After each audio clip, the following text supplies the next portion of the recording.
데살로니가전서 5장 2절 한 절만 봅니다.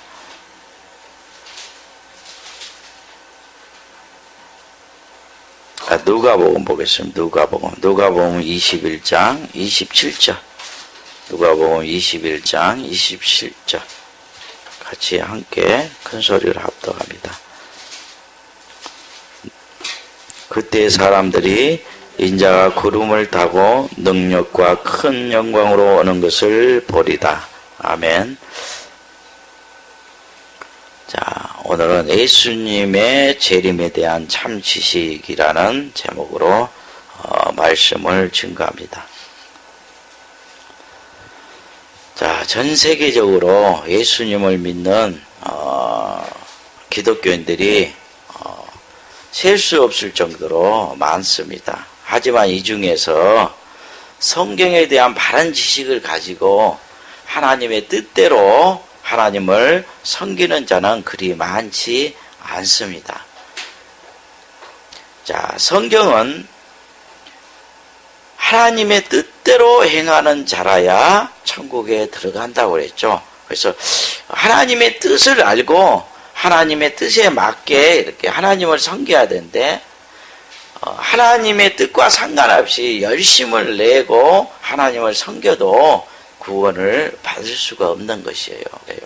그래서 하나님의 뜻을 알고 하나님의 뜻대로 섬기기 위해서는 하나님에 대한 지식이 바르게 이렇게 배워야 되고 그 지식을 바른 지식을 가지고 믿음을 가져야 하나님을 섬길 수가 있는 것이죠. 그래서 마태복음 7장 21절 나더러 주여 하는 자마다 천국에 다 들어갈 것이 아니요 다만 하늘에 계신 내 아버지의 뜻대로 행하는 자라야 들어가리라 그러죠. 하나님의 뜻대로 행하는 자라야 들어가는 거예요. 하나님의 뜻이 무엇인가를 알고 그 뜻을 분별하고 하나님의 뜻대로 하나님을 섬기는 자라야 천국에 들어가지 하나님의 뜻과 상관없이 자기 뜻대로 하나님을 섬겨서는 구원을 받을 수가 없는 것이죠. 그래서 우리가 오해하면 안 되죠. 목사나 성도들 열심을 낸다고 해서 그들이 다 하나님의 뜻을 알고 하나님의 뜻대로 행하는 것이 아니고 거짓된 지식을 가지고도 믿음을 가질 수 있고 그걸 가지고 열심을 낼 수도 있는 것입니다. 그래서 지금까지 과거나 현재 그리고 앞으로 미래까지 주께서 보낸 참 선지자들을 가장 미워하고 핍박하는 자들이 전혀 예수를 믿는 자들이 아니고 성경에 대한 지식이 바르지 못한 그런 목사나 성도들이 핍박하는 거예요. 세상에서도 서로 다른 지식을 가진 사람들이 만나서 이렇게 토론을 하다 보면 결국은 어떻게 되냐 서로 다른 지식을 가지고 있기 때문에 이야기하다가 상대방을 비난하며 이렇게 다투게 되는 것입니다. 서로 다른 지식을 가지게 되면 자기가 옳다고 자기가 가진 지식 자기가 말하는 말이 옳다고 여기기 때문에 그걸 인정하지 않으면 상대방을 미워하게 되고 그걸로 통해서 서로 싸우게 되는 거예요. 다툼이 이게서 일어나는 거예요. 무엇인가 이야기하다가 서로 다른 지식이 대적하잖아요. 이걸로 통해서 서로 상대방을 미워하고 비난하면서 싸우는 것이죠. 이와 같이 목사나 성도들이 성경에 대한 잘못된 지식을 굳게 믿어버리게 되면 그것이 믿음이 되죠.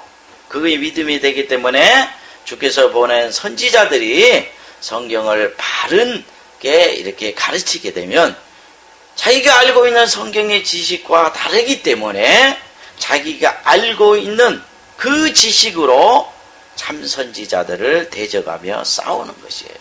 그렇기 때문에 이런 싸움이 곧 하나님의 일을 하는 것이다 라고 여기게 되는 것입니다. 그렇죠? 서로 성경의 지식이 다르니까 싸우는 것이잖아요. 만약에 전혀 성경에 대한 지식이 없는 그런 사람들은 가르치면 그걸 내가 받아들이고 싶으면 받아들일 것이고 아니면 그냥 관심을 갖지 않는 것이에요. 그런데 성경의 지식을 가지고 있는 사람들은 바르게 알고 있든지 거짓된 지식을 가지고 있든지 그 성경의 지식을 가진 자들이 판단하는 것이죠. 그렇기 때문에 이 거짓된 성경의 지식을 가진 자들이 참 진리를 증거하는 주의 종들을 대적하며 싸우고 그들을 가장 미워하는 것이죠. 예수님이 인류의 죄를 담당하기에 육체의 몸으로 이렇게 십자가 지기 위해서 오신 그 초림 때에 예수님을 가장 미워하는 자들이 바로 성경에 대한 지식을 가지고 있는 바리새인과 서기관 그리고 제사장들이었던 것이죠. 그렇기 때문에 이들이 예수님을 가장 미워했던 거예요. 성경에 대한 지식이 바르지 못한 이 바리새인과 서기관들 그리고 제사장들이 예수님을 싫어했던. 왜 싫어했냐? 바로 자기들이 알고 있는 성경의 지식에 대한 다른 지식을 전하고 있기 때문에 예수님을 미워했던 것이에요. 이들이 얼마나 미워했냐? 빌라도가 이 바나바라는 죄수가 하나 있어요. 흉악한 범죄자인데 이 명절이 되면 이 죄수 하나를 풀어주는 그런 관례가 있는가 없어요. 전례가. 그러니까 이 바라바고 그리고 예수님 이 둘 중에 누구를 풀어주면 좋겠느냐. 너희들이 원하는 걸 풀어준대요. 그런데 이 흉악한 범죄자 이 바라바를 풀어주고 예수님을 십자가에 못 박으라고 외쳤던 거예요. 그러니까 흉악한 범죄자보다 자기 백성이잖아요. 예수님이 창조한 자기 백성이요. 하나님, 자기를 창조한 하나님을 십자가에 못 박으라고 외쳤던 거예요. 그러니까 예수님을 왜 싫어했냐? 이 흉악한 범죄자보다 바로 자기들이 알고 있는 성경의 지식을 전하는 것이 아니고 다른 지식을 전했기 때문에 예수님을 흉악한 범죄자보다 더 미워했던 것이에요. 자, 우리가 이걸 깨달아. 그래서 마태복음 27장 15절 22절 명절을 당하면 총독이 무리의 소원대로 죄수 하나를 놓아주는 전례가 있더니 그때 바라바라 하는 유명한 죄수가 있는데 저희가 모였을 때 빌라도가 물어 가로되 너희는 내가 누구를 너에게 놓아주기를 원하느냐? 바라바냐? 그리스도냐? 하는 예수냐 하니 그리스도라 하는 예수냐 하냐 이는 저가 그들의 시기로 예수를 넘겨준 줄 압니다라. 총독이 재판 자리에 앉았을 때 그 아내가 사람을 보내 가로되 저 옳은 사람에게 아무 상관도 하지 마옵소서. 오늘 꿈에 내가 그 사람을 위하여 예를 많이 썼나이다 하더라. 대제사장과 장로들이 무리를 권하여 바라바를 달라하게 하고 예수를 멸하자 하게 하였더니 총독이 대답하여 가르 둘 중에 누구를 너희에게 놓아주기를 원하느냐? 가로되 바라바로 소이다. 왜 이렇게 이 바라바가 이렇게 발음이 안 되냐 모르겠어요. 빌라도가 가로되 그러면 그리스도라는 예수를 내가 어떻게 하랴? 저희가 다 가로되 십자가에 못 박혀야 하겠나이다. 그러니까 이 둘 중에 예수를 죽이라는 거예요.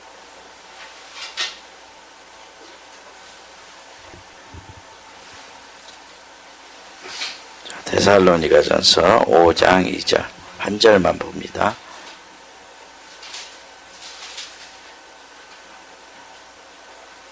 누가복음 보겠습니다. 누가복음 21장 27절 누가복음 21장 27절 같이 함께 큰 소리를 합독합니다. 그때 사람들이 인자가 구름을 타고 능력과 큰 영광으로 오는 것을 보리다. 아멘. 자, 오늘은 예수님의 재림에 대한 참 지식이라는 제목으로 말씀을 증거합니다. 자, 전 세계적으로 예수님을 믿는 기독교인들이 셀 수 없을 정도로 많습니다. 하지만 이 중에서 성경에 대한 바른 지식을 가지고 하나님의 뜻대로 하나님을 섬기는 자는 그리 많지 않습니다. 자, 성경은 하나님의 뜻대로 행하는 자라야 천국에 들어간다고 그랬죠. 그래서 하나님의 뜻을 알고 하나님의 뜻에 맞게 이렇게 하나님을 섬겨야 되는데, 하나님의 뜻과 상관없이 열심을 내고 하나님을 섬겨도 구원을 받을 수가 없는 것이에요. 그래서 하나님의 뜻을 알고 하나님의 뜻대로 섬기기 위해서는 하나님에 대한 지식이 바르게 이렇게 배워야 되고, 그 지식을, 바른 지식을 가지고 믿음을 가져야 하나님을 섬길 수가 있는 것이죠. 그래서 마태복음 7장 21절 나더러 주여 하는 자마다 천국에 다 들어갈 것이 아니요 다만 하늘에 계신 내 아버지의 뜻대로 행하는 자라야 들어가리라 그러죠. 하나님의 뜻대로 행하는 자라야 들어가는 거예요. 하나님의 뜻이 무엇인가를 알고 그 뜻을 분별하고 하나님의 뜻대로 하나님을 섬기는 자라야 천국에 들어가지, 하나님의 뜻과 상관없이 자기 뜻대로 하나님을 섬겨서는 구원을 받을 수가 없는 것이죠. 그래서 우리가 오해하면 안 되죠. 목사나 성도들 열심을 낸다고 해서 그들이 다 하나님의 뜻을 알고 하나님의 뜻대로 행하는 것이 아니고, 거짓된 지식을 가지고도 믿음을 가질 수 있고 그걸 가지고 열심을 낼 수도 있는 것입니다. 그래서 지금까지 과거나 현재 그리고 앞으로 미래까지 주께서 보낸 참 선지자들을 가장 미워하고 핍박하는 자들이 전혀 예수를 믿는 자들이 아니고 성경에 대한 지식이 바르지 못한 그런 목사나 성도들이 핍박하는 거예요. 세상에서도 서로 다른 지식을 가진 사람들이 만나서 이렇게 토론을 하다 보면 결국은 어떻게 되냐, 서로 다른 지식을 가지고 있기 때문에 이야기하다가 상대방을 비난하며 이렇게 다투게 되는 것입니다.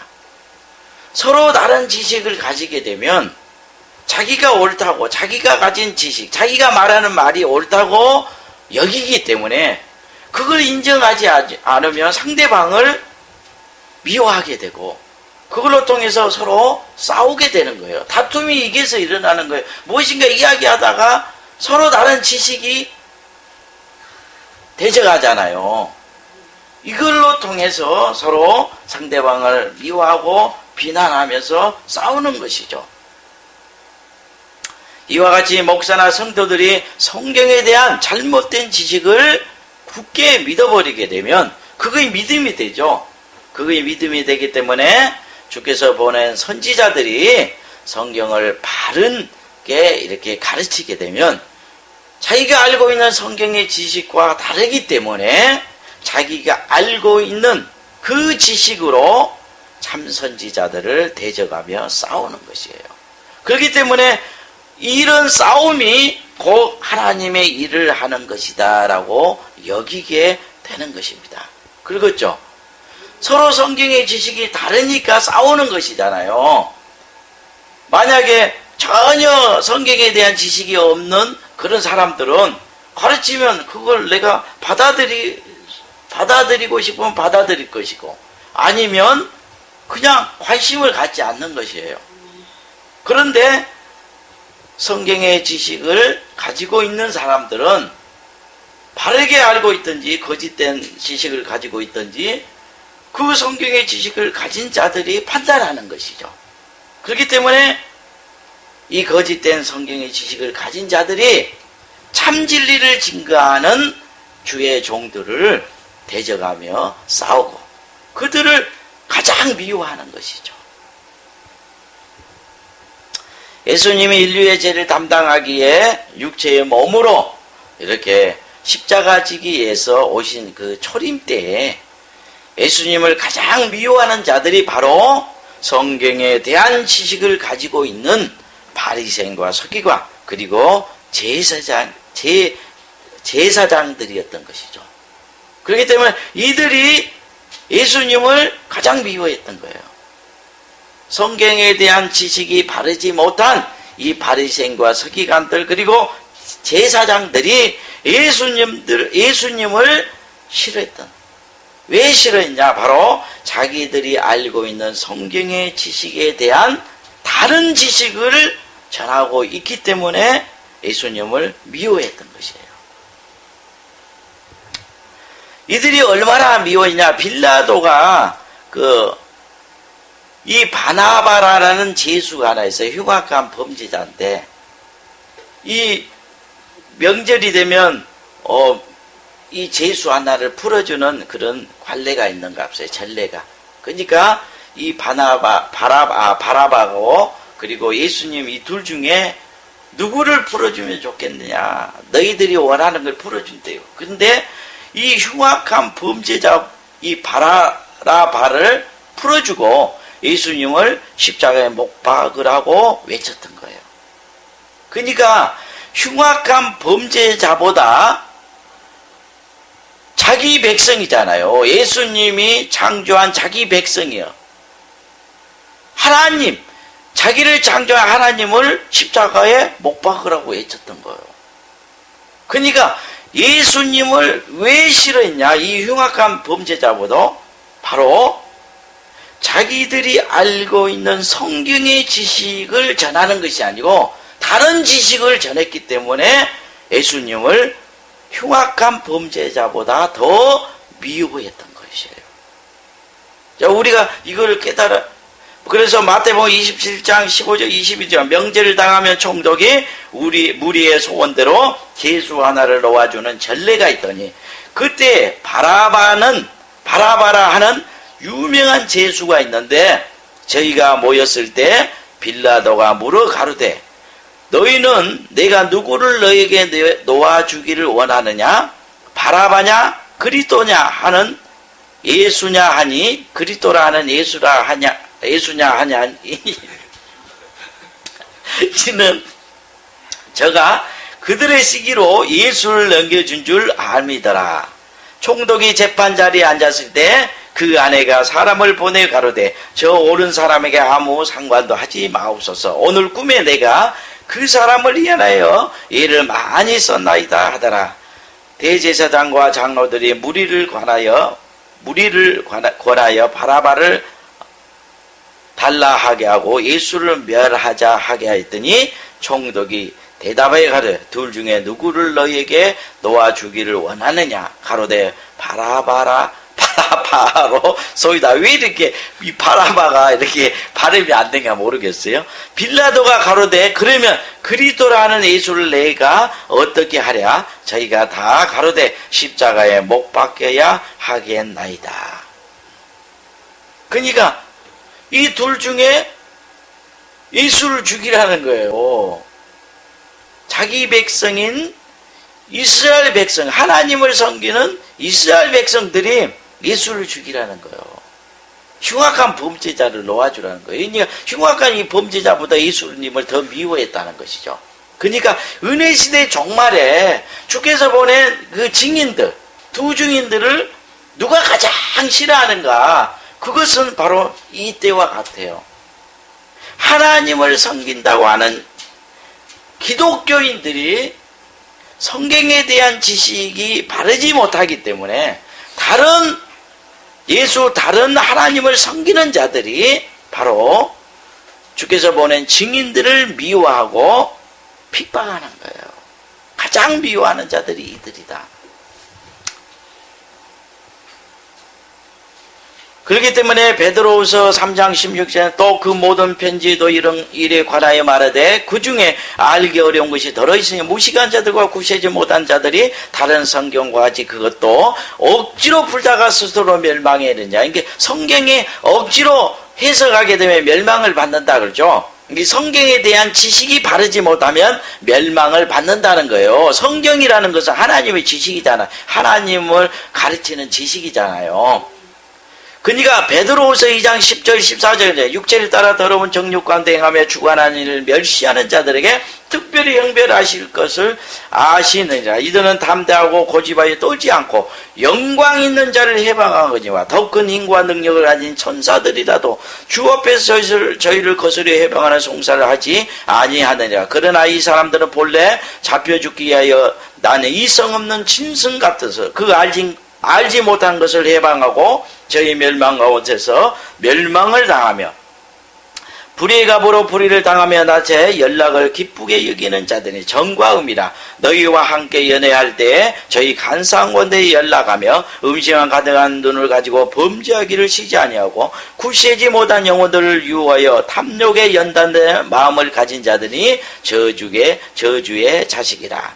그러니까 이 말씀도 성경에 대한 지식을 바르게 알지 못하는 자들이 영광 있는 자, 이 말은 주께서 보낸 주의 증인들을 해방한다는 거예요. 두려워하지 않고. 근데 왜 해방하냐? 자기가 알고 있는 지식과 다르게 증거하기 때문에. 왜 이런 말씀을 했냐? 제가 재림에 대한 지식을 지금 참지식을 전하면 기존 기독교인들은 이 지식과 달라요. 자기들이 알고 있는 지식과. 그렇기 때문에 마음을 닫고 그냥 이단으로 생각하면서 미워하게 되는 거예요. 그래서 왜 저를 미워하느냐? 바로 다른 지식을 자기들이 알고 있는 그 지식과 상반된 다른 지식을 전하니까 저를 미워하더라는 거예요. 똑같은 걸 전하면 안 미워하죠.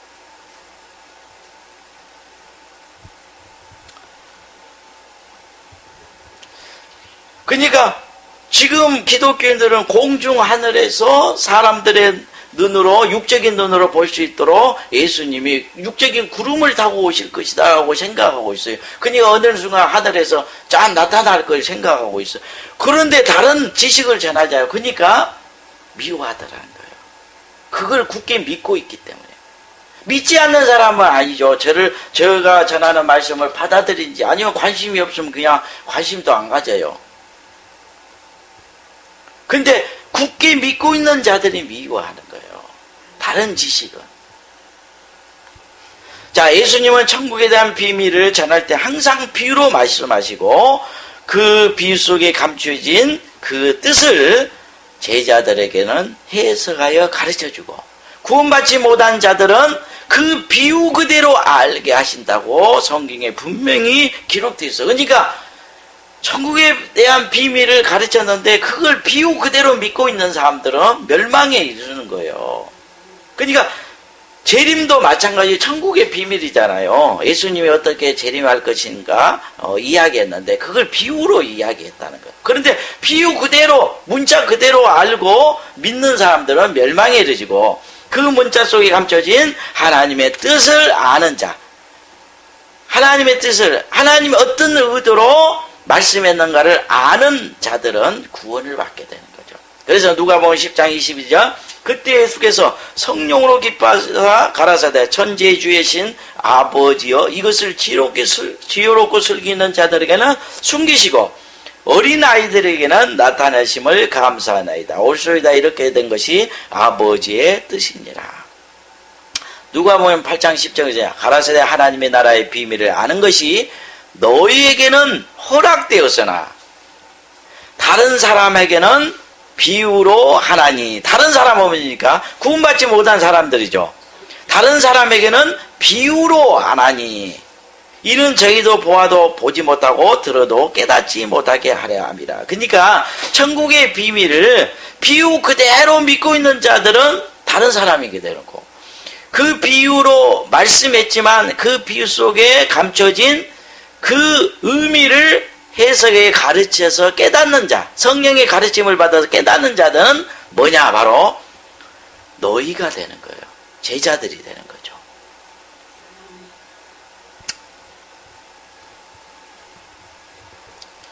그렇기 때문에 재림에 대한 비밀 또한 그 비유 속에 감춰진 그 의미를 깨닫고 그것을 믿어야만이 구원을 받게 되는데, 그 비유 그대로 믿게 되면 주님을 만날 수가 없는 것입니다.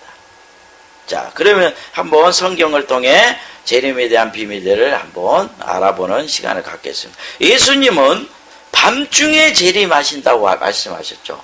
자, 항상 듣는 이야기지만 깨달음으로 들어야 돼요. 항상 말씀. 교회에 오는 것은, 그리고 설교를 듣는 것은 깨닫기 위해서 듣는 거예요. 깨닫지 않으면 그건 내게 생명이 될 수 없어요. 생명이 되지 않는 것, 생명은 삶이에요. 여러분 생명이 있기 때문에 움직이고 호흡하고 먹고 마시고 그러죠. 죽어 있으면 그대로 움직이지 않잖아요. 그래서 믿음이라는 것은 행함이다, 그거보다 움직이는 것이라는 거예요. 이 믿음, 살아있는 믿음이라는 것은 생명을 말하잖아요. 믿음으로 생명을 얻잖아요. 그러니까 하나님의 생명을 가진 사람은 움직이는 거예요. 살아있기 때문에. 그렇기 때문에 이것을, 이 생명, 살아있는 생명이 되기 위해서는 깨달아야 돼요. 깨달아야 열매가 맺혀요. 그래서 마태복음 비유로, 씨 뿌리는 비유로 깨닫는 자는 30배, 60배, 100배의 열매를 맺는다 그러죠. 기도할 때도 말씀을 깨닫기 위해서 기도하는 거예요. 그러니까 항상 듣고 있지만 이런 말씀이 깨달음으로 내게 들어와서 생명이 돼야 돼요. 생명. 나를 바꾸는 생명의 말씀이 돼야 된대. 내가 삶이 될 수 있도록 하는 말씀이 돼야 된다는 거예요. 무슨 의미인가 알겠죠? 생명은 움직이는 것이다니까요. 삶이다니까요. 그러니까 이 말씀을 깨달아서 내가 말씀대로 살게 하는 생명의 말씀이 되기 위해서 말씀을 듣는 거예요. 이걸 깨달음이라는 거예요. 그러니까 아무리 설교를 많이 들었던 말씀이라도 깨닫지 않으면 삶이 안 돼요. 자, 예수님은 밤중에 재림한다고 했어요. 밤중에 재림한다고 하니까 우리가 설교를 많이 들으니까 밤이 뭔지는 대충 알죠. 하지만 다시 설교하는 거, 여러분이 이걸 알고 있으면 100% 알고 있으면 이거 막 감동 어디도 안 해요. 데살로니가전서 5장이죠. 주의 날이 밤에 도적같이 이를 줄 너희 자신이 알미라. 그러니까 예수님의 재림은 밤에 도적같이 일어나는 거예요. 밤에 재림하신다. 밤중에. 누가복음 21장 36절 이러므로 너희는 장차 올 이 모든 일을 능히 피하고 인자 앞에 서도록 항상 기도하며 깨있으라 하시니라. 그러니까 예수님의 재림은 밤에 도적같이 이룬다. 밤에 일어나는 거예요. 밤에 재림하시는 것은 뭐냐? 하나님의 말씀대로 사는 자는 상을 주고 말씀을 따라 불법을 행하는 자는 심판하게 오신다고 그랬죠. 재림한다고 그랬어요. 언제? 재림에는 심판과 상급이 주어지는 것이죠.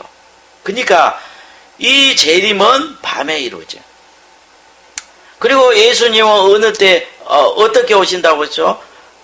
구름을 타고 오신다. 누가복음 21장 27절이에요. 그때 사람들이 인자가 구름을 타고 능력과 큰 영광으로 오는 것을 보자. 자, 예수님은 어떻게 오시냐? 구름을 타고 오신다. 데살로니가전서 4장 16절이죠. 주께서 호령과 천사장의 소리와 하나님의 나팔로 친히 하늘로 쫓아 강림하시리니 그리스도 안에서 죽은 자들이 먼저 일어나고. 자, 예수님은 어떻게 또 오신다고 해서 호령과 천사장의 나팔 소리로 친히 강림하신다. 호령과 천사장의 나팔 소리와 함께 오시네. 자, 구름을 타고 오시고 호령과 천사장의 나팔 소리로 오시오. 데살로니가 후서 1장 7절에는 환난 받는 너에게는 우리와 함께 안식으로 갚으시는 것이 하나님의 공이시니 주 예수께서 저의 능력의 천사들과 함께 하늘로부터 불꽃 중에 나타나실 때 하나님을 모르는 자들과 우리 주 예수의 복음을 복종치 않은 자들에게 형벌을 주시다. 자, 예수님이 재림할 때 뭐라고 그러죠? 복종치 않는 자에게는 형벌을 주게 오신다고 그랬죠. 그리고 하나님 말씀을 따라서 하는 의인들에게는 상을 주기 위해서 오신다고 그랬어요. 이런 자들의 주의 얼굴과 그의 힘의 영광을 떠나 영원한 멸망의 형벌을 받으시리라 그랬죠. 그러니까 하나님은 밤중에 오시고, 밤중에 오시는데 어떻게 오시냐? 구름을 타고 오시고, 호령소리와 천사장의 나팔소리로 오시고, 불꽃 가운데 나타나셔요. 자, 그러면 이 말씀의 의미를 깨달아야 구원을 받는 것이죠. 그러니까 이 말씀을 문자대로 알게 되면 구원은 못 받은 거예요. 이게 천국의 비밀인 거예요. 그러면 밤중에 오신다면 밤이라는 걸 먼저 알아야 되겠죠. 그래야 구원을 받는다니까요. 그러니까 밤이라는 것은 밤에 도적같이 이룰 줄 너희 자신이 알아요. 밤에 온다. 그러면 우리가 이건 밤, 육적인 것은 비유라고 그랬죠. 밤 하면 빛이 없어지고 어둠이 찾아올 때를 밤이라고 그러죠. 그렇죠? 이건 비유라는 거예요. 그러면 영적인 뜻은 뭐냐? 바로 빛이라는 것은 하나님의 말씀이 빛이죠. 그러면 하나님의 참된 진리가 비치는 거예요. 온 세상을 비치는 참빛은 뭐냐? 주께서 주신 하나님의 말씀, 이 진리의 말씀이 참빛이요. 이 시대의 참빛은 뭐냐? 주님이 오셔서 하나님의 말씀을 전하는 그 말씀이 참빛이에요.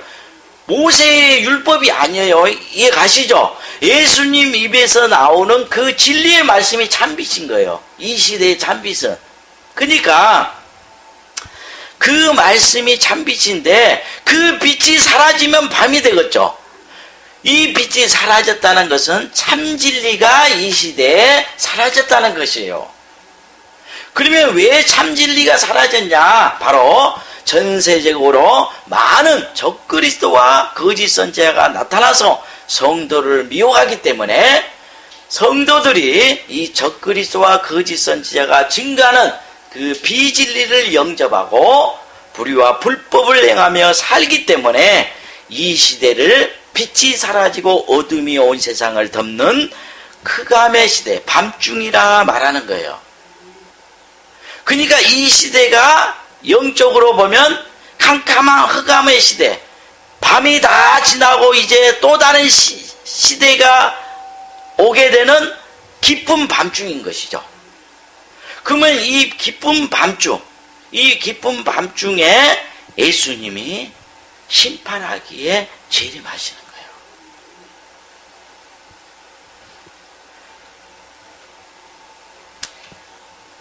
그러니까 이 시대를 분별하지 못하면 예수님을 만날 수 없겠죠. 이 의미를 깨달은 이 밤이 무엇인가를 알지 못하면 예수님을 만날 수 없기 때문에 그 의미, 그 비유 속에 감춰있는 뜻을 알지 못하면 구원을 못 받는 거예요. 요한복음 1장 5절 빛이 어둠에 빛이 돼 어둠이 깨닫지 못하더라. 그렇죠? 아니 빛이 어둠에 비쳤는데 어둠이 깨닫지 못하더라. 이 말씀이 육적인 말씀이 아니잖아. 그러니까 비유지. 이해 가시죠? 이제 예수님의 하나님 말씀을 참된 진리를 증거하는데 이 어둠에 붙잡힌 바리새인과 서기관들이 깨닫지 못하더라는 거예요. 이게 말씀이 빛이라는 것이잖아요.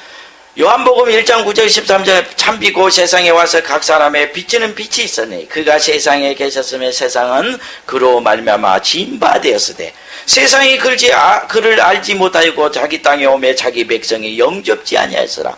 영접하는 자 곧 그 이름을 믿는 자에게 하나님의 자녀가 되는 권세를 주셨으니 이는 혈통이나 육정으로나 사람의 뜻으로 나지 아니하고 오직 하나님께로서 난 자들이라. 그러므로 빛이 사라지고 흑암이 찾아오는 밤중이 되었다는 것은 온 세상에 참 진리가 사라지고 비진리로 가득하여 사람들이 그 비진리를 진리로 여기며 쫓으며 영접하여 쫓으며 불의와 불법을 행하는 지금 이 시대를 흑암의 시대, 밤중이라 하는 것입니다. 잠언 6장 23절 대저 명령은 등불이요 법은 빛이요 훈계와 책망고 생명의 길이라 그랬죠. 그러니까 이 명령과 계명을 쫓아 살아가는 것이고 생명을 얻는 길이라 말하는 거예요.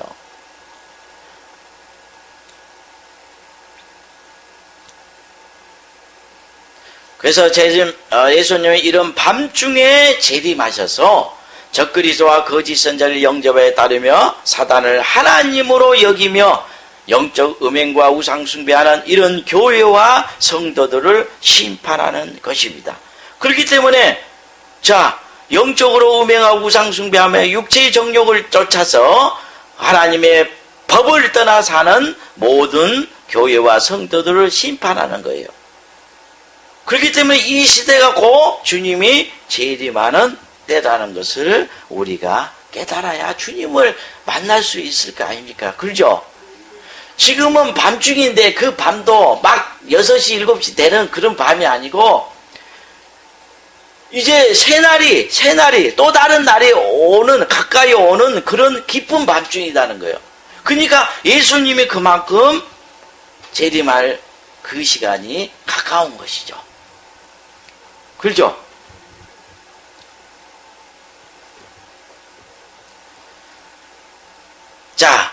구약의 말씀을 보면은 항상 하나님이 심판할 때 그 시대에 살고 있는 사람들이 죄악으로 관영할 때 하나님께서 그 시대의 사람들을 심판했어요.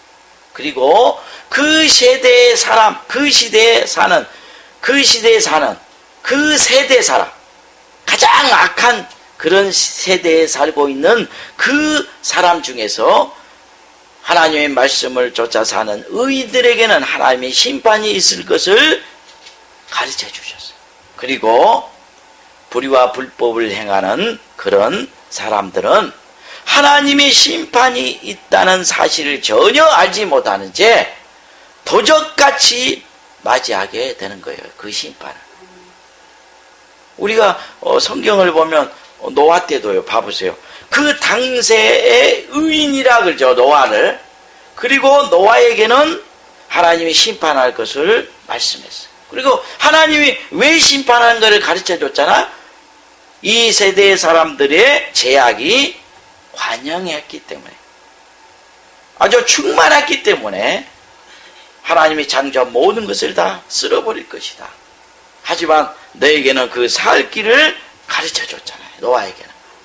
창세기 6장 5절 여호와께서 사람의 죄악이 세상에 관영함과 그 마음의 생각의 모든 계획이 항상 악함을 보시고 땅에 사람 지으셨음을 한탄하사 마음에 근심하시고 가라사대 나의 창조한 사람을 내가 지면에 쓸어버리되 사람으로부터 육축과 기능국과 공중의 새까지 그러하리라. 이는 내가 그들을 지었음을 한탄함이니라 하시니라. 그러니까 이 사람의 마음의 생각이 항상 악해요. 이 말씀의 뜻이 뭐냐면 영적인 생각을 가지고 살지 않는다. 그러니까 육적인 생각을 가지고 사니까 이때가 바로 가장 악한 때다. 이 하나님의 백성이 하나님의 영적인 생각, 영의 생각을 가지고 하나님을 섬기는 삶을 살지 않고 육신의 생각을 가지고 사는 그 시대가 가장 악한 시대예요. 그러니까 바로 이 시대예요. 이 세대. 이 세대보다 더 악할까요? 노아 때가. 나는 이 세대가 가장 악한 것 같아요. 노아 때보다 더 악한 세대예요. 이 세대가.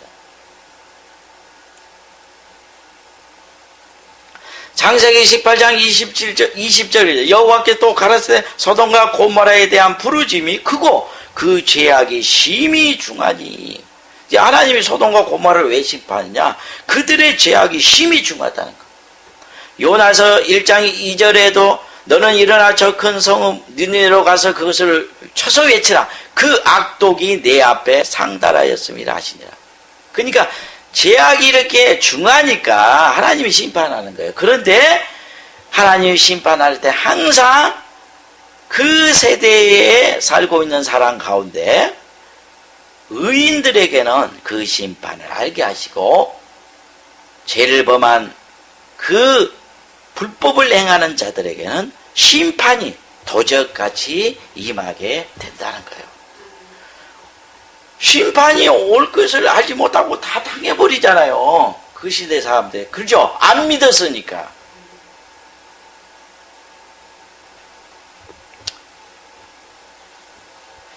하나님의 심판을 계하신 이런 캄캄한 밤중에 항상 기도하며 깨어있는 자들은 예수님이 이 경점에, 이 세대에 재림하실 것을 알고 항상 기도하며 깨어 등불을 준비함으로 예수님을 만나지만, 그렇지 않고 불법을 행하게 되면 심판의 소리를 믿지 않는 거예요. 그리고 이 시대가 밤중인지도 알지 못하고 전혀 깨닫지 못해요. 그렇기 때문에 깊은 잠에 빠져 있다가 도적을 맞는 것과 같이 예수님의 심판을 받게 되는 것입니다.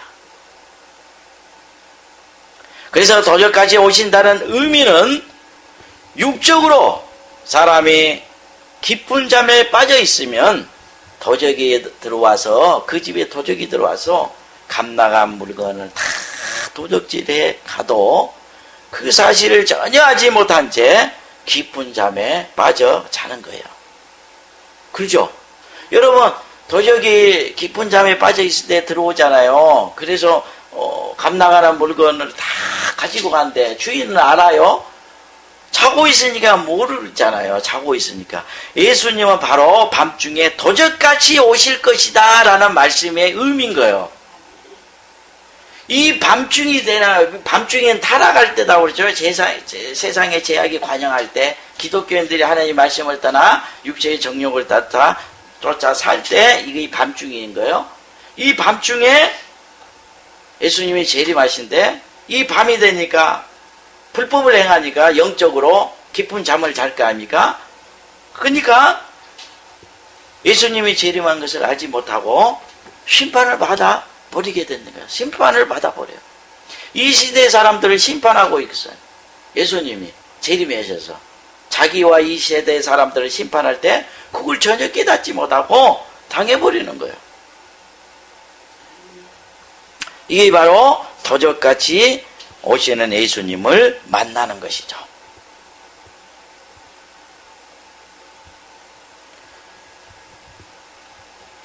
우리가 생각해 보세요. 혼인예식을 지는 비유로, 혼인예식을 지는 신부가 신랑이 밤중에 온다는 것을 안다면, 밤이 찾아오면 잠자리에 들지 않고 깨어서 등불을 준비하여 오는 신랑, 사랑하는 신랑을 기다리며 설레는 마음으로 기다릴 거 아닙니까? 아니, 신부가, 신랑이 밤중에 이제 신부를 데리러 오기로 했어. 그런데 밤이 왔다 해서 신부가 기쁨 잠에 코를 골고 자고 있겠습니까? 사랑하는 사람이 오는데 등불을 준비하고 깨어서 등불을 준비하고, 신랑이 지금 올까? 아니면 좀 30분 뒤에 올까? 1시간 뒤에, 이런 마음으로, 설레는 마음으로 기다릴 거 아니에요. 그런데 밤중에 온다는 것을 알지 못한 이 신부는 어떻게 되는가? 밤이 오니까 이제 밤이 오기 전에 신랑을 막 기다려요. 무작정. 낮부터. 심판이 이렇게 낮에 있다고 생각하는 사람은 똑같아. 뭐 은혜 시대에 막 이제 복음 지나고 막 그런데 하나님 심판이 있다. 그러면은 뭐라고 했어요? 이런 거짓 선지자 말 믿지 말라고 그러잖아요. 아직 그때가 아니다고 그랬잖아요. 데살로니가 후서에서는. 그렇죠? 먼저 불법의 아들이 나타나야 된다고 그랬잖아요. 적그리스도와 거짓 선지자들. 그리고 성도를 시험해야 된다고 그랬잖아요. 그렇죠? 그때가 재림 때다니까요. 그런데 이 신부가 아니 낮에 올지 점심때 올지 저녁에 올지 전혀 알지를 못해. 그러면은 아침부터 뭐 기다리는 거예요. 그러니까 에이씨 안 오구나. 이제 저녁이 이제 깜깜한 밤이 찾아오니까 아이가 이제 지쳐버리는 거. 지쳐서 이제 골아 떨어져. 그 이제 밤중에 신랑이 왔는데 자고 있네. 코 골고. 다시 가버려요. 그 사람 취하지 않은 거예요. 아, 육적으로는 깨워서 나도 결혼할 거 아닙니까만 지금 그런 의미로 말하는 게 아닙니다.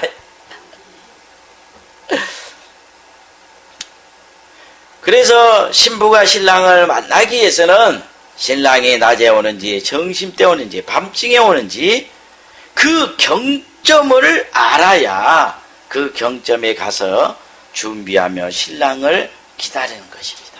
그러죠? 자, 그렇기 때문에 예수님은 밤중에 오신다고 말씀하셨기 때문에 지금 이 세대가 가장 어두운 흑암의 시대, 영적인 밤중이라는 것을 깨닫는 자가 바로 예수님을 기다리게 되는 거예요. 제가 기도하는데 어제 이 말씀을 강하게 해줘요. 뭐냐? 오늘 이 말씀이 핵심이에요.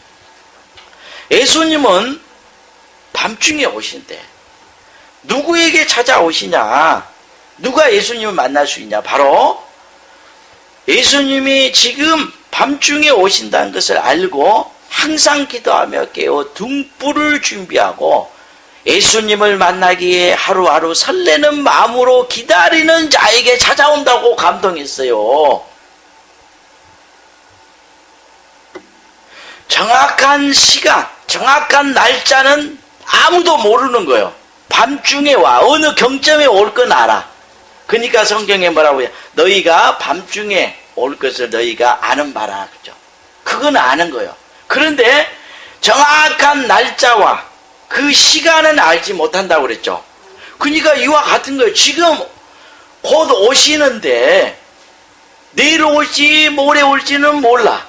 그리고 몇 시에 올지도 모르는데 그냥 지금이 오실 경점이라는 것을 알기 때문에 지금 주님을 만나기 위해서 설레는 마음으로 깨어 기도하면서 항상 기도하면서 등불을 준비하고 예수님을 기다리는 자에게 찾아오신다.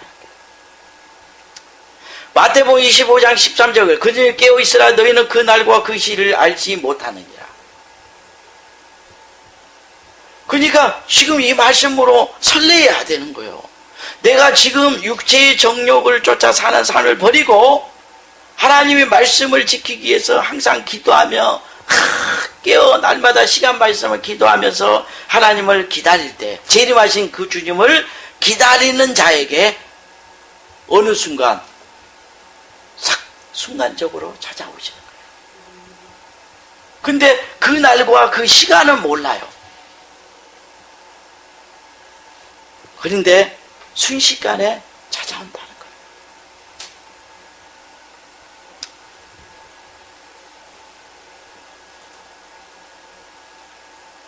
근데 이걸 믿지 못하면 어떻게 되냐? 하던 거 계속 하는 거예요. 하던 거.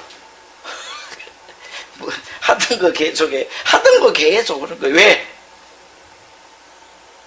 아직 주님 만나기 싫어. 더 하고 만나고 싶어. 그러니까 도저까지 와버린다니까요. 자기가 도저까지 심판 받아보면 어쩔 거예요.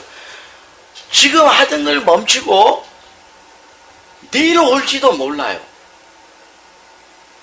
아니 오늘 저녁에 올지도 몰라. 그 시간과 그 날짜는 모른다고 그랬어요. 그런데 지금 이 시대가 제일 많은 때예요. 그러니까 내가 항상 깨어 기도하면서 등불을 준비하고 기다려야, 신랑을 기다려야 그에게 오는 거예요. 기다리는 자.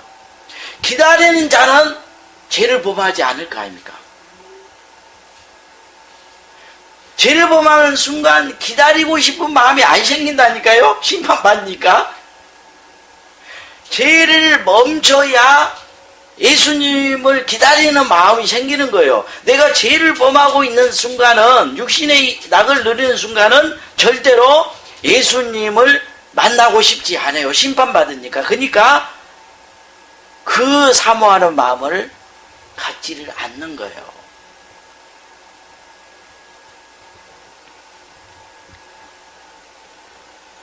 그런즉 깨어있으라. 너희는 그 날과, 이제 몇 월 며칠 날에 온다는 것을 모른다. 그 날과 그 시, 그 이 시간을 알지 못하는 거. 근데 어떤 사람들은 몇 월 며칠 날 몇 시에 예수님이 오니까 흰 옷을 입고 어디 산에 올라 기다리면 구원받은다라고 전하는 자가 있어서 이제 또 말을 바꿨잖아요. 안 오니까.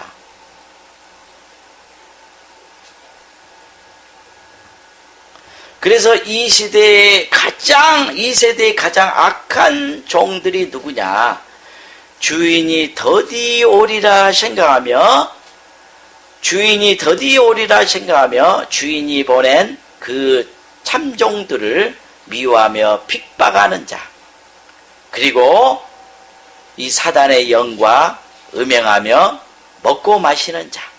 마태복음 24장 48장 50장 만일 그 악한 종의 마음에 생각을 주인이 더디 오리라 하여 동무들을 때리며 술친구로 더불어 먹고 마시게 되면 생각지 않는 날 알지 못하는 시간에 그 종의 주인이 어미 때리고 외식하는 자리에 받는 유래에 처하니 거기서 슬비우며 이를 감이 있으리라. 그러니까 악한 종이 뭐라고 그랬어요? 더디 오리라 하는 자. 더디 오리라 생각하니까 뭐요? 방탕한다는 거예요. 술 먹고 술 취하고 동무들을 때린다는 거예요. 방탕하고. 그리고 지금 주인이 온다고 외치는 그런 동무들을 때린다고 했죠. 이들을 핍박하는 걸 말하는 거예요. 아니 자기는 더디 오리라고 생각하는데 지금 온다고 하니까 지식이 다르잖아요. 그러니까 때리는 자가 되는 거예요. 동무들을 핍박하는 자. 신랑이다 외치는 자. 신랑을 맞이하기 위해서 등불을 준비해야 된다. 지금은 재림 때다. 밤중이다. 이렇게 외치는 자를 미워하는 거예요. 왜? 자기는 더디 오리라 생각합니다. 방탕해야 돼요. 아니 더디 오리라고 그러는데 나도 더디 오린다고 생각하면 내가 이렇게 안 살 것 같아요. 더디 온다는데요? 죽기 전에 회개하면 될 거 아닙니까? 맘대로 살다가.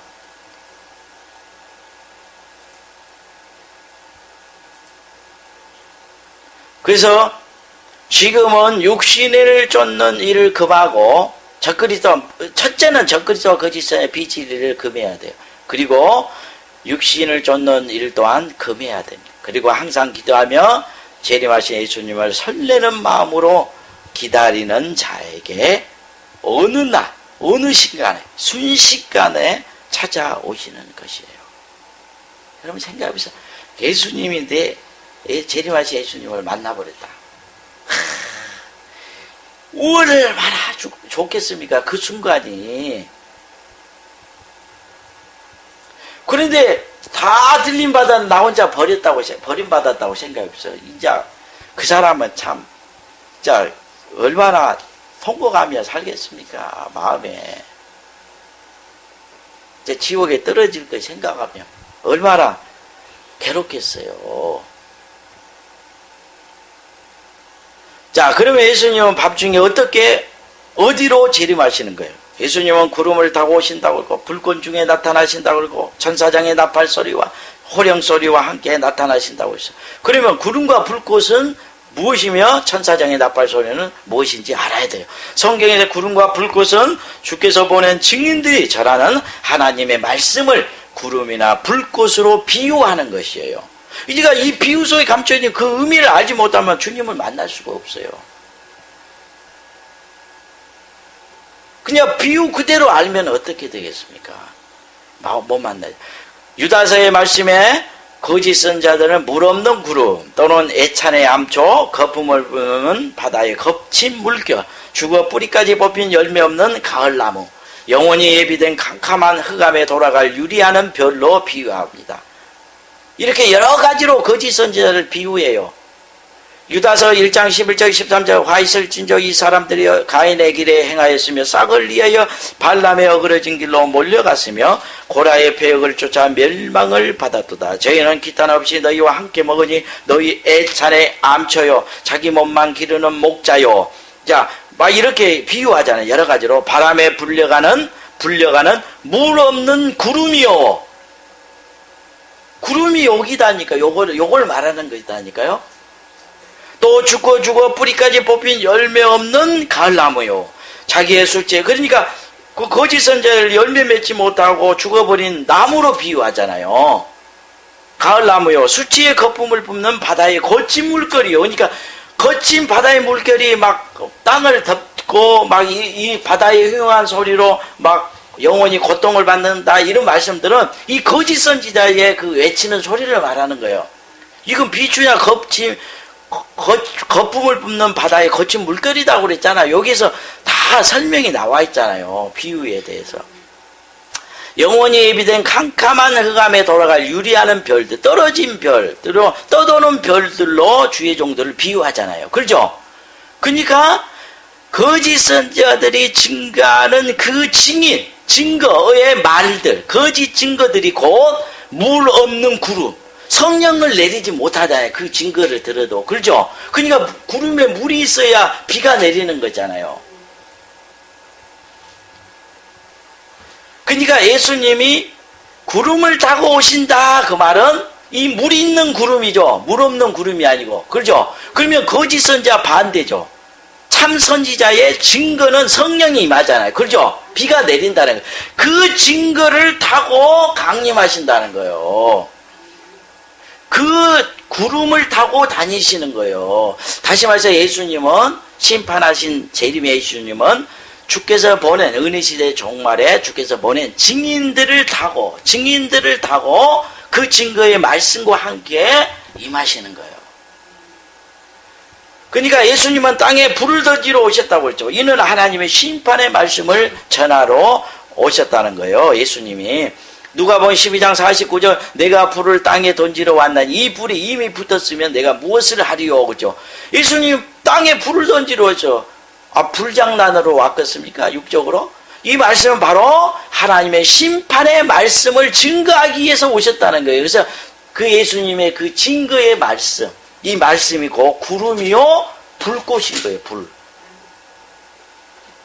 그래서 요한계시록 11장에 두 증인들의 입에서 뭐가 나가요? 불이 나가서 원수를 소멸한다 그랬죠. 이 말은 주께서 보낸 증인들의 입에서 하나님의 진노의 심판의 말씀이 증거돼서 원수들을 심판한다라는 말씀이에요. 대적하며 싸우는 그 원수들을 심판할 것을 말씀하는 거예요. 요한계시록 11장 5절, 만일 누구든지 저희를 해하고자 한즉 저희 입에서 불이 나서 그 원수를 소멸할지니 누구든지 헤아려 하면 반드시 이와 같이 죽임을 당하리라. 그러니까 주께서 보낸 증인들을 대적하여 싸우는 자들은 심판받아 버리는 거예요.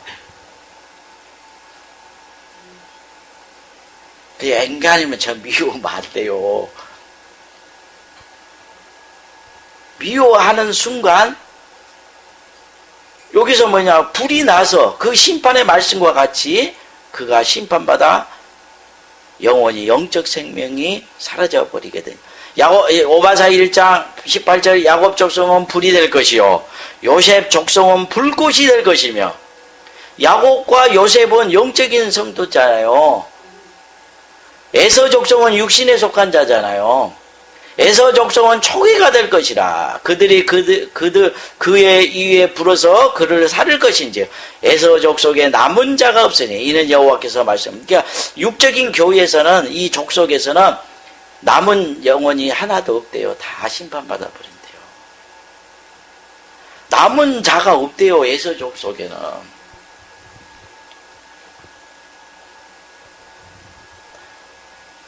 그래서 구름을 타고 오신다는 말씀이나 불꽃 중에 나타나시는 말씀은 은혜시대의 종말에 주께서 보낸 증인들이 증가하는 심판의 말씀을 타고 다니며 강림하시거나 심판하신다는 말씀입니다. 그리고 하나님은 호령소리와 천사장의 나팔소리로 강림한다고 말씀했어요. 이 말씀의 의미를 알기 위해서는 먼저 우리가 깨달아요. 호령소리가 뭐냐? 자, 육적으로 부모가 자녀가 잘못된 길을 가면 호통을 쳐요, 안 쳐요? 호령하잖아요. 크게 호통치잖아요. 대성질이야. 야! 똑바로 안 해? 그러면서 징계하잖아요. 이것은 뭐냐? 이거 아버지의 자녀를 사랑하는 호령소리인 거예요. 호령소리. 호통을 치는 소리를 호령소리. 그래서 주께서 주의 호령소리와 천사장의 나팔소리로 강림한다. 그래서 전도서 9장 17절에 종용에 들리는 지혜자의 말이 우매자의 어른의 호령보다 낫느니라. 그러니까 어른의 호령이라는 것은 아이들이 잘못하면 호통치는 소리라는 말이에요. 이와 같이 하나님께서 은혜시대 종말이 되면 주의 종들이, 그리고 성도들이 불의와 불법을 행하고 하나님의 말씀을 떠나 살기 때문에 그들을 구원하기 위해서는 그들의 죄를 책망하고 징계하면서 호통을 치는 것이죠. 근데 누가 하냐? 바로 주의 종들을 보내서 죄를 짓는 하나님의 백성들을 호통을 치고 책망하게 만드는 것이죠. 죄를 책망하자 지적하면서 그렇게 하면 그거 죄다. 빨리 회개해야 된다. 그렇지 않으면 하나님의 그 화를 받게 된다. 하나님이 가만두지 않는다. 이렇게 증거하는 소리가 주의 호령소리. 이 소리와 함께 강림하는 거예요. 그리고 천사장의 나팔소리라는 것은, 천사장은 주께서 보낸 주의 종들을 천사장으로 비유하는 것이죠. 이들이 회개하지 않으면 하나님의 진노의 심판이 있을 것을 외치는 그 소리가 곧 천사장의 나팔소리로 비유하여 감춰놓은 말씀인 겁니다. 그래서 스바냐 1장 16절에 나팔을 불어 경고하며 견고한 성읍을 치며 높은 망대를 치는 날이로다. 그러니까 심판의 날은 나팔을 불어 경고하고, 이 경고하는 거예요. 에스겔 33장 2절 6절에 인자야 너는 내 민족에 구하여 이르라. 가령 내가 칼을 한 땅에 임하게 한다 하자. 그 땅 백성이 자기 중에 하나를 택하여 파수꾼을 삼은 그 사람이 칼이 그 땅에 임함을 보고 나팔을 불어 백성에게 경고하되, 나팔 소리를 듣고도 경고하지 아니하므로 그 임하는 칼에 재함을 당하면 그 피가 자기의 머리로 돌아갈 것이라. 그가 경비를 하였던들 자기 생명을 보존하였을 것이라. 나팔 소리를 듣고도 경비치 아니하였으니 그 피가 자기에게로 돌아가리라. 그러나 파수꾼이 칼이 임함을 보고도 나팔을 불지 아니하여 백성에게 경고치 아니하므로 그 중에 한 사람이 그 임하는 칼에 재함을 당하면 그는 자기 죄악 중에서 재한 바 되려니와 그 죄를 내가 파수꾼의 손에서 찾으리라. 인자야 내가 너로 이스라엘 족속의 파수꾼을 삼음이 이와 같으니라. 이게 선지자, 이 에스겔 선지자가 파수꾼이 높이 올라가서 적군이 오는 것을 보고 나팔을 불어 경고하는 것 같이 삼는 데요. 이와 같으니라. 그러니 너는 내 입에 말을 듣고 나를 대신하여 그들에게 경고할지어다. 그러니까 에스겔 선지자가 이스라엘 백성이 하나님 진노의 심판을 전하는 경고의 이 메시지, 이 외침이고 파수꾼이 나팔을 부는 걸로 비유하는 것이죠. 그러니까 천사장의 나팔 소리와 함께 강림한다. 그렇죠. 이것은 곧 주께서 보낸 증인들이 하나님의 진노의 심판이 있을 것을 경고하는 그 소리와 함께 강림해서 그 경고를 듣고 회개하는 자에게는 재림으로, 그리고 그 경고의 소리를 대적하며 싸우는 자들에게는 심판으로 임하는 거예요. 자, 그리고 마지막으로 예수님은 어느 장소로 오시는 거예요? 예수님은 구약에서는 항상 하나님의 성전에 강림하시는 거예요. 신약에서는 그 성전이 어디냐? 바로 하나님의 말씀과 성령으로 지음받은 성도들의 심령, 마음이고 하나님이 강림하신 성전인 거예요. 그래서 사도행전 7장 47절 50절에 솔로몬이 그를 위하여 집을 지었는데, 솔로몬이 하나님을 위해서 아주 화려하고 아름다운 웅장한 그런 성전을 지었죠. 그러나 지극히 높으신 이는 손으로 지은 곳에 계시지 아니하시니. 자, 신약에서는 이렇게 말씀하는 거. 손으로 지은 곳에 계시지 아니하시니. 선지자의 말한 바 주께서 가라사대 하늘은 나의 보좌의 땅은 나의 발등상이. 너희가 나를 위하여 무슨 집을 짓겠으며 나의 안식할 처소가 어디뇨. 이 모든 것이 다 내 손으로 지은 것이 아니냐 한 것과 같으니라. 그러니까 하나님은 사람의 손으로 지은 것이 계시지 않고 이제는 하나님의 손으로 직접 지은 성도들의 심령, 성도들의 마음에 하나님이 강림하신다는 사실을 깨달아요. 그래요. 재림하신 예수님은, 다시 오신 예수님은 어디로 오냐? 성전으로 온대. 어떤 성전? 하나님이 친히 지으신, 새롭게 창조하신 내 마음에 강림하신 거예요. 다른 곳에 오신 거예요? 내 안에 오신 거예요. 고린도전서 3장 16절에 너희가 하나님의 성전인과 하나님의 성령이 너희 안에 거하신 것을 너희가 알지 못하느냐. 그죠? 그러니까 너희는 하나님의 성전이라는 거예요. 그리고 그 하나님의 성령이, 하나님께서 너희 안에 거하신다는 거예요. 그러니까 지금은 초림 때는 육체를 가지고 오셨으니까 육체가 어디 심령에 옵니까? 육체는 못 와요. 심령에 우리의 마음에 못 오죠. 영이나 오는 것이지. 영이나 우리의 마음에 왔다 들어갔다 나왔다 하는 거지 육체는 못 오잖아요. 그러니까 육체를 가지고 오실 때 이 육체를 가지고 왜 오셨냐? 죄를 담당하기. 육체가 죄를 담당해서 죽어야 우리가 제사함을 받죠. 그때 초림 때는 그래서 육체로 하나님께서 시온산에 오신 거예요. 예루살렘에. 이해 가시죠? 그런데 재림 때는 아니 십자가지로 또 옵니까? 아니잖아요. 이제는 십자가 질 필요가 없어요. 그러니까 영으로 오시는 거예요. 성령으로. 그러니까 어디로 오냐? 하나님을 왕으로 영접한 그 새롭게 거듭난 사람들의 마음에 오시는 것이죠. 그래서 영원히 계시는 거예요. 영원히 오셔서. 그래서 요한복음 14장 20절 21절 그날은 내가 아버지 안에 너희가 내 안에 내가 너희 안에 있는 것을 너희가 알리라. 나의 계명을 가지고 지키는 자는 나를 사랑하는 자니 나를 사랑하는 내 아버지께 사랑을 받을 것이요 나도 그를 사랑하여 그에게 나를 나타내리라. 요한 2서 1장 9절 지내쳐 그리스도 교회 안에 거하지 아니하는 자마다 하나님을 모시지 못하되 교훈 안에 거하는 이 사람이 아버지와 아들을 모시니라. 결론. 자, 지금은 예수님이 밤중에 재림하시는데 어떻게 재림? 바로 주의 종들이 증거하는 말씀을 타고 그 말씀과 성령으로 그 말씀을 영접하는 자, 깨닫는 자 마음에 강림하시는 거예요. 그렇게 되면 어떻게 되냐? 성령이 재림하신 예수님을 만난 사실을 깨달아 알게 하시는 거예요. 이걸 깨달아 알 때, 아, 내가 재림하신 예수님을 만났구나라고 믿어지는 것이죠. 이게 바로 영원히 이제는 죽지 않는 자들, 영원히 하나님과 함께 신부가 되어서 천국에서 영원히 함께하는 그런 사람들인 것이에요. 그래서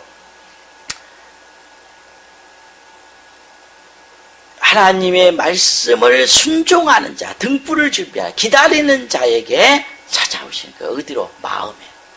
성령으로 오셔서 깨닫게 해주셔요. 알게 해주신다고 그랬잖아요. 너희가 알리라 그러죠. 너희가 내 안에 내가 너희 안에 있는 것을 너희가 알리라 그러죠. 나타내 주시니까. 그러니까 성령이 아 내가 재림하신 예수님을 만났구나. 내 안에 예수님이 계시구나를 깨닫게 해주셔요. 그럴 때 그가 재림하신 예수님을 만난 사람, 하늘의 시온에 올라간 사람이 되는 거예요. 내일 오셔요. 내일 오신다니까요. 순서가 다 달라요. 한 번에 다 재림해 버리는 거야 아니고, 올라가 버리는 거야 아니고, 주님을 만나는 거야 아니고, 그 상태, 그 영혼의 상태와 믿음의 상태에 따라 주님이 만나 주시는 거예요. 그러니까 지금 믿음을 가지고 주님을 만나려고 하는 자는 믿음이 잘한 자잖아요. 그런 사람들은 내일이든 모레든 호패든 언제든지 만나니까 그걸 믿고 사모하며 설레는 마음, 기쁨으로 기도하며 기다리는 자가 되는 것이죠. 그러면 죄를 지을 수가 없는 거예요. 이 가시죠. 그 길은 참 험하니